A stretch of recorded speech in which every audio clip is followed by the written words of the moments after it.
Indira Gandhi international airport पे 800 plus flights प्रभावित हुई। क्या था? साइबर अटैक था या फिर ये एक सिस्टम का फेलियर था? क्या ये हमारा पिछला जो इंसिडेंट अभी हुआ है, जो रिसेंट में अभी एक बहुत दुखद घटना हुई है दिल्ली के अंदर, बॉम्ब ब्लास्ट, उससे कहीं ये लिंक करता था या फिर ये जम्मू के साथ में कहीं लिंक करता है? क्या है इसके पीछे की सच्चाई, आज हम जानने वाले हैं। हमारे इस वीडियो में जानेंगे वो 8 पॉसिबल रीजन जिसकी वजह से ये इंटरनेशनल एयरपोर्ट के ऊपर इतना बड़ा ग्लिच होना पॉसिबल है। जीपीएस स्पूफिंग करके एक टर्मिनोलॉजी जो है वो बहुत चर्चित में चल रही है आमतौर पे, जहां पे जीपीएस सिग्नल्स को स्पूफ करा जाता है ताकि एटीसी और जो भी कॉकपिट में बैठा हुआ उनको कुछ गलत सिग्नल्स मिले और उसकी वजह से वो डाइवर्ट हो सके। तो आज बात करने वाले हैं ऐसे 8 पॉसिबल रीजन जिनकी वजह से ये सब हो सकता है। ठीक है, स्टार्ट करते हैं। फर्स्ट वाले हमारे जो रीजन होता है वो होता है लीगेसी सॉफ्ट सिस्टम ब्रेकडाउन। अब ये जो बेसिकली क्या होता है कि यहाँ पे आपने सुना होगा AMSS। सो बेसिकली एक मैसेजिंग सिस्टम होता है जिसके थ्रू सारी अपडेट्स मिलती है, आपकी एटीसी को अपडेट्स मिलती है, आपके एयरपोर्ट्स को सारी वेदर की इंफॉर्मेशन मिलती है, फ्लाइट की अपडेट्स मिलती है। उसको हो सकता है कि वो एक बहुत ओल्ड हो, देख जैसे यहाँ पे दे रखा है, ओल्ड हो सकता है या फिर आउटडेटेड हो या फिर विदाउट रिडंडेंसी हो। अब इसका मतलब क्या होता है कि ये जो सिस्टम्स होते हैं ये 24/7 चलते हैं, तो इनके ऊपर अपग्रेड करना बहुत ईजी नहीं होता। उसके लिए प्रॉपर एक चेंज प्रोसेस मैनेजमेंट हमें फॉलो करना पड़ता है। जब तक कि हम उस प्रोसेस को फॉलो करेंगे एक नया अपडेट आ जाता है, तो फ्रीक्वेंटली अपडेट करना इसको पॉसिबल नहीं है। तो इसकी वजह से भी एक ग्लिच हो सकता है जिसकी वजह से पूरे सिस्टम्स को सिस्टम बंद हो सके। ठीक है, ओएस या फिर फर्मवेयर के अंदर इनकम्पेटिबिलिटी, ठीक है ना, आपने जो ओएस अपडेट कराया या फिर फर्मवेयर नया डाला है वो कंपेटिबल ही ना हो आपके एग्जिस्टिंग हार्डवेयर से, या फिर आपके कुछ हार्डवेयर कंपोनेंट फेल हो जाए, लाइक सीपीयू हो गया, फैन हो गया, रैम हो गया, कुछ भी हो सकता है उसके अंदर। या फिर नेटवर्क इंटरफेस कार्ड का माल फंक्शनिंग, कि भाई जो निक जो बेसिकली नेटवर्क रिसीव कर रहा है आपके नेटवर्क आपके सिस्टम में आपके सर्वर्स में, उसी की माल फंक्शन हो जाए तो वो आईपी एड्रेस ना ले पाए, ना कनेक्टिविटी कर पाए। या फिर end of life server unable to handle load. अब वो कई बार क्या होता है कि हम लोग बहुत आउटडेटेड सिस्टम का यूज करते हैं जब तक कि वो बहुत बड़े लेवल पे फेलियर ना हो जाए। तो अगर ऐसे कोई सर्वर यूज करे जा रहे थे जो बहुत पुराने थे और वो हैंडल नहीं कर पाए लोड और क्रैश हो गए, या फिर no fail over safe, basically क्या होता है कि एक छोटा सा माइनर सा इशू भी आपके पूरे सिस्टम का आउटेज कर सकता है। ठीक है, सेकंड लेवल पे जो आता है वो होता है डेटाबेस करप्शन, क्योंकि सारी इंफॉर्मेशन कहीं ना कहीं स्टोर है और वहां से डेटा अपडेट हो रहा है, फ्लाइट तक जा रहा है, ठीक है ना, एटीसी तक जा रहा है, तो बेसिकली आपके डेटाबेस के अंदर से रिलेटेड भी इशू हो सकते हैं। फ्लाइट प्लान डेटाबेस दे रखा है यहाँ पे, या फिर मैसेज क्वेरी क्यूज, तो इनके अंदर भी अगर इशू आता है तो भी आपके ऐसे अपडेट्स जो है आना बंद हो जाते हैं और सिस्टम्स को प्रॉपर इंफॉर्मेशन नहीं मिल पाती। अब ये होते क्यों है? करप्शन कुड लीड टू किस किस कंडीशन में जो डेटा है डेटाबेस है वो करप्ट हो सकता है?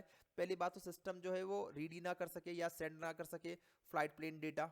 ठीक है, उसके अलावा कंट्रोलर कोई रिसीव ही नहीं कर रहा ऑटोमेटिकली रूटिंग इन्फॉर्मेशन, या फिर सिस्टम क्रैश लूप, या फिर बूट फेलियर, जैसे ही स्टार्ट हुआ और बूट फेल हो जाए ऑटोमेटिकली, इसकी वजह से भी हो सकता है। या फिर database corruption can happen due to, अब किस किस वजह से डेटाबेस करप्ट हो सकता है? एक तो हो कि सडनली पावर फेलियर हो जाए, एकदम से सिस्टम आपका बंद हो जाए, तो उसकी वजह से भी डेटाबेस जो है करप्ट हो सकता है। या फिर फॉल्टी डिस्क सेक्टर्स, कई बार होता है कि हमारे सिस्टम्स के अंदर हार्ड डिस्क के अंदर बैड सेक्टर क्रिएट हो जाते हैं जिसकी वजह से डेटा वहां से रीड कर पाना राइट कर पाना पॉसिबल नहीं हो पाता। या फिर मिसकॉन्फ़िगर्ड अपडेट पैचेस, तो बेसिकली आपके जो अपडेट पैचेस होते हैं आपके नेटवर्क की डिवाइसेस के सर्वर्स के, तो वो मिसकॉन्फ़िगर्ड हो, उसकी वजह से भी ये हो सकता है। थर्ड नंबर पे जो आने वाला है वो है सॉफ्टवेयर बग, जिससे काफ़ी सारे पहले भी ऐसे इंसिडेंट पाए गए जहां पे सॉफ्टवेयर का बग है या फिर फॉल्टी अपडेट्स हमने डाल दिया है। ठीक है, ATC system often receive periodic updates, तो बेसिकली एटीसी के जो सिस्टम्स होते हैं वो ऑटोमेटिकली अपडेट्स पे जाते हैं। ठीक है, अब इसके अंदर क्या हो सकता है कि पहली बात तो मेमोरी लीक या फिर सिस्टम फ्रीज हो सकता है उनका, प्रोसेस उनका क्रैश हो सकता है, या फिर सिस्टम सर्विस फेल हो जाए उनकी, या फिर कॉन्फ़िगरेशन मिसमैच हो जाए, जो उनकी एग्जिस्टिंग कॉन्फ़िगरेशन थी नई कॉन्फ़िगरेशन उससे मिसमैच हो जाए, तो मैसेज रूटिंग स्टॉप हो जाए ऑटोमेटिकली। इसमें बताया गया है कि इससे पहले भी 2023 के अंदर ऐसा एक फेलियर देखा गया था जहां पे फाइल करप्ट होने की वजह से उसको अपडेट कर दिया गया और उसकी वजह से सिस्टम जो है चलना बंद हो गया। ये भी एक इशू हो सकता है। उसके अलावा network failure inside ATC data center, मतलब डेटा सेंटर के अंदर ही नेटवर्क फेल हो जाए। अब ये होता कैसे? बेसिकली यहाँ पे एक AFTN और AHMS जो है बेसिकली ये नेटवर्क होते हैं जिनके थ्रू सारा कम्युनिकेशन हैपन होता है, तो मैसेजिंग नेटवर्क बोलते हैं जिसको अपन। इनके बीच में कनेक्टिविटी जो है ना वो ब्रेक हो जाए रडार डेटा प्रोसेसर के बीच में, या फिर flight data processing system FDPS, इनके बीच में अगर कनेक्टिविटी का इशू हो तो भी आपके सिस्टम्स को जो अपडेट्स है वो मिलना बंद हो जाती है, जिसकी वजह से पूरा का पूरा जो एयरपोर्ट का ऑपरेशन है वो प्रभावित हो सकता है।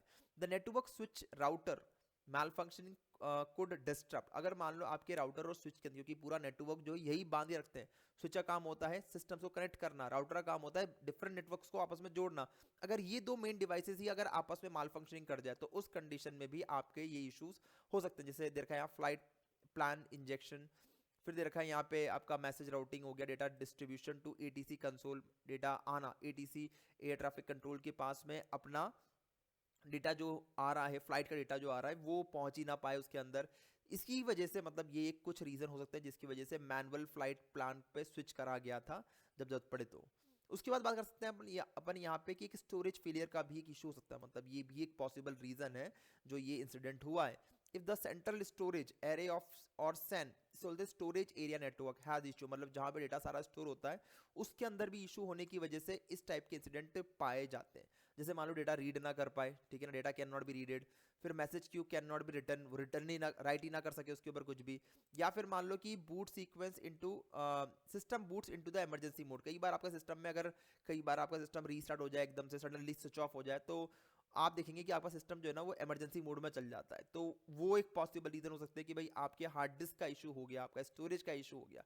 एक सिंगल पॉइंट फेलियर जो होता है ना वो पूरा का पूरा सिस्टम को कंप्लीट आउटेज कर सकता है, आपका पूरा ऑपरेशन को बंद कर सकता है। अब देखो कि जहां फ्लाइट डेटा स्टोर हो रहा है, अब वो डेटा जहां पे स्टोर हो रहा है वही करप्ट हो गया, तो क्या एटीसी को डेटा मिलेगा, क्या फ्लाइट को डेटा मिलेगा? नहीं, ऐसा कुछ भी नहीं मिल पाएगा। या फिर हो सकता है कि पावर फेलियर हो जाए, ठीक है ना, यूपीएस एनवायरमेंटल फेलियर हो सकता है यहाँ पे, जैसे दे रखा है कि यहाँ पे यूपीएस बैटरी डिग्रेडेशन, ठीक है, कूलिंग सिस्टम मैन्युफैक्चरिंग, ये बहुत इंपॉर्टेंट होता है क्योंकि बहुत सारा डेटा प्रोसेस होता है, बहुत सारे सिस्टम चल रहे होते हैं, तो कूलिंग सिस्टम आपका अपडेट रहना चाहिए, अगर वो नहीं है उसके से इशू हो सकता है। या फिर पावर के फीस के अंदर कुछ इम्बैलेंस देखा गया हो जिसकी वजह से ये पॉसिबल है। या फिर हम बोल सकते हैं कि सर्वर शटडाउन, ऑटोमेटिकली सर्वर आपके ऑटोमेटिक शटडाउन हो जाए और वो स्टार्ट ही ना हो रहे हो, स्टार्ट हो रहे हो तो इमरजेंसी मोड में चल जाए, तो ये इशू हो सकता है। या फिर आपका कोई हार्डवेयर फेलियर हो जाए, आपके कुछ नेटवर्क की डिवाइसेस जो आपस में कनेक्ट करती हैं सिस्टम्स को, या फिर सर्वर्स ही आप फेल हो जाए, सिस्टम का करप्ट होना, ये सारे पॉसिबल रीजन है जो एनवायरमेंटल यूपीएस और पावर पे डिपेंड करते हैं। या फिर misconfiguration by an engineer, जो इंजीनियर वहां पे कॉन्फ़िगरेशन करता है, नेटवर्क की कॉन्फ़िगरेशन करता है, सिस्टम की कॉन्फ़िगरेशन करता है, उसने कुछ एरर वहां पे जनरेट कर दियो। जैसे कि पहली बात तो रॉन्ग नेटवर्क रूट्स, तो भाई रूट्स हम लोग डिफाइन करते हैं, राउटर्स में एक राउटिंग टेबल होती है जिसके थ्रू डेटा हमें बताया जाता है कि इस नेटवर्क का डेटा अगर मुझे कहीं और भेजना है तो कैसे कौन सा रूट लेके जाएगा। अगर नेटवर्क इंजीनियर ने उसको गलत अपडेट कर दिया तो भी एक इशू हो सकता है। या फिर इनकरेक्ट एएमएसएस, अब जैसे यहाँ पे देखा है कि एएमएसएस जो है ना वो होता है हमारा ऑटोमेटिक मैसेज स्विचिंग सिस्टम, ठीक है, ये बेसिकली बैकबोन होता है हमारे एटीसी का, जिसका काम क्या होता है अपडेट्स देना, सेंड करना, रिसीव करना हमारे फ्लाइट रिलेटेड डेटा को, जैसे फ्लाइट के प्लान हो गया या फिर वेदर अपडेट्स हो गया, ऑपरेशनल चेंजेस एयरपोर्ट्स के बीच में, ये सब चीज़ों का काम इसी का होता है। तो अगर ये इनकरेक्ट कॉन्फ़िगर्ड नहीं है तो इशू हो सकता है। या फिर ओवर रिटन कॉन्फ़िगरेशन फाइल, अभी कॉन्फ़िगरेशन फाइल जो है ओवर राइट हो जाए वो, या फिर डिलीट कर दे आपके मैसेज क्यूज, ठीक है ना, तो ये सारे कुछ मेजर इश्यूज हो सकते हैं जिसकी वजह से भी आपका जो इस इंसिडेंट है हो सकता है।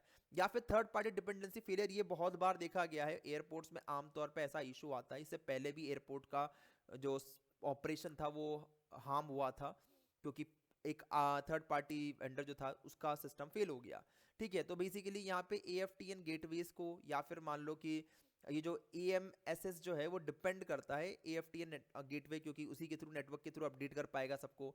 या फिर मैसेजिंग पार्सिंग लाइब्रेरीज के थ्रू के ऊपर भी डिपेंडेंट करता है ये। External server for time synchronization and routing table के लिए, या फिर टाइम की सिंक्रोनाइज करने के लिए भी एक्सटर्नल सर्वर पर डिपेंड करता है। या फिर if any of these external modules fails AMSS can not function, मतलब अगर इनमें से कोई डिपेंडेंसी फेल होती है तो आपका एएमएसएस जो है वो रन नहीं कर पाएगा, जिसकी वजह से फ्लाइट को डेटा रिसीव नहीं होगा और एटीसी के पास डेटा रिसीव नहीं होगा और वो आपस में मिसकम्युनिकेशन कर बैठेंगे। अब क्या हो सकता है कि मतलब क्या ये साइबर अटैक था?